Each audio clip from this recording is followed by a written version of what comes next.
തിരുവനന്തപുരം നഗരസഭയ്ക്ക് പരിഹാരം കാണാൻ കഴിയാത്ത സമസ്യയായി മാറുകയാണ് മാലിന്യ പ്രശ്നം. ഓരോ ദിവസവും നിർത്തുന്നിടത്ത് നിന്ന് വീണ്ടും തുടങ്ങേണ്ട അവസ്ഥ. വിടാതെ പിന്തുടരുന്ന ഈ മാലിന്യ പ്രശ്നത്തിന് പിന്നിൽ പ്രവർത്തിക്കുന്ന മാലിന്യ മാഫിയയെക്കുറിച്ച് ഒരു അന്വേഷണം നടത്താം. എത്രയൊക്കെ പരിശ്രമിച്ചിട്ടും തിരുവനന്തപുരം നഗരസഭയ്ക്ക് എന്താണ് മാലിന്യ പ്രശ്നങ്ങളിൽ പൂർണ്ണമായൊരു പരിഹാരം കണ്ടെത്താനാകാതെ പോകുന്നത്? എന്നുമെന്നോണം ശുചീകരണ തൊഴിലാളികൾ വൃത്തിയാക്കിയിട്ടും എന്തുകൊണ്ടാണ് ഹൈവേയിലെ ഒഴിഞ്ഞ ഭാഗങ്ങളിലും അതുപോലെ തന്നെ ആമയിഴഞ്ചാൻ തോട്ടിലും മാലിന്യങ്ങൾ കുന്നുകൂടി കിടക്കുന്നത്? രാത്രികാലങ്ങളിൽ ടൺ കണക്കിന് മാലിന്യങ്ങൾ ഇവിടെയൊക്കെ കൊണ്ടുതള്ളുന്ന വേസ്റ്റ് മാഫിയയെക്കുറിച്ച് എത്ര പേർക്കറിയാം?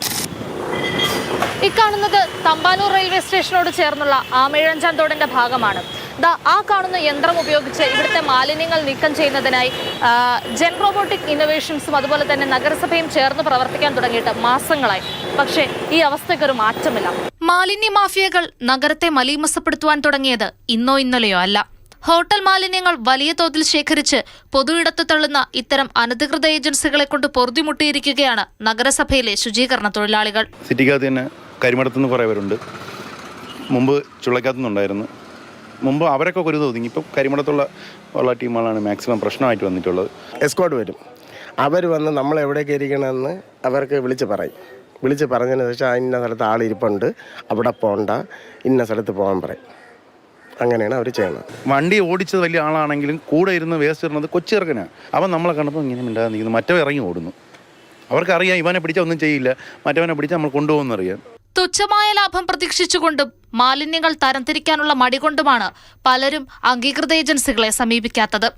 ഞാനിപ്പോൾ നിൽക്കുന്നത് തിരുവനന്തപുരം പഴവങ്ങാടിക്കടുത്തുള്ള സെൻട്രൽ തിയേറ്ററിന്റെ എതിർവശത്താണ്.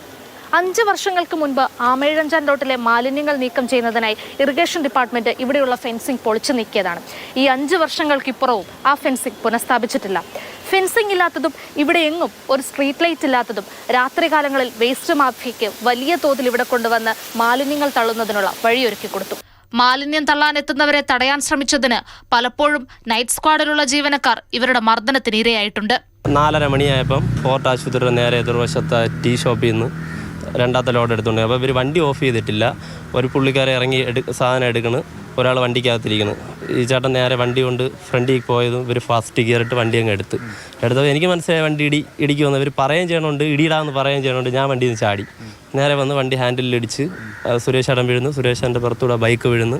അവർ ബൈക്കിൻ്റെ പുറത്തൂടെ കയറ്റി ഇതിൻ്റെ ഫുട്പാത്തിൻ്റെ പുറത്തൂടെ കയറി അങ്ങ് പോയി. 5 വർഷം മുമ്പേ ഇതേ ആൾക്കാർ എന്നെ അടിച്ചിട്ടുണ്ട്. എന്നെ അടിച്ച് എൻ്റെ പുറംതലയിലടിച്ച് അത് FIR ആയി, കേസായി. സ്റ്റേഷനിൽ പോയപ്പോൾ അന്ന് എല്ലാം അവർക്ക് അനുകൂലമായിരുന്നു. സ്റ്റേഷനിൽ നിന്ന് എന്നെയാണ് വഴക്കൊക്കെ പറഞ്ഞത്, നീ എന്തിനാ രാത്രി വണ്ടി പിടിക്കാൻ പോണത്, നിനക്ക് ഇതിൻ്റെ വല്ല ആവശ്യമുണ്ടോ? കരിമടം കോളനി കേന്ദ്രീകരിച്ച് പ്രവർത്തിക്കുന്ന വേസ്റ്റ് മാഫിയയുടെ അക്രമത്തിനിരയായ രാഹുലിന്റെ വാക്കുകളാണിത്. അക്രമത്തിനിരയായ മറ്റൊരു ശുചീകരണ തൊഴിലാളി സുരേഷ് ഇപ്പോഴും ആശുപത്രിയിൽ ചികിത്സയിൽ തുടരുകയാണ്.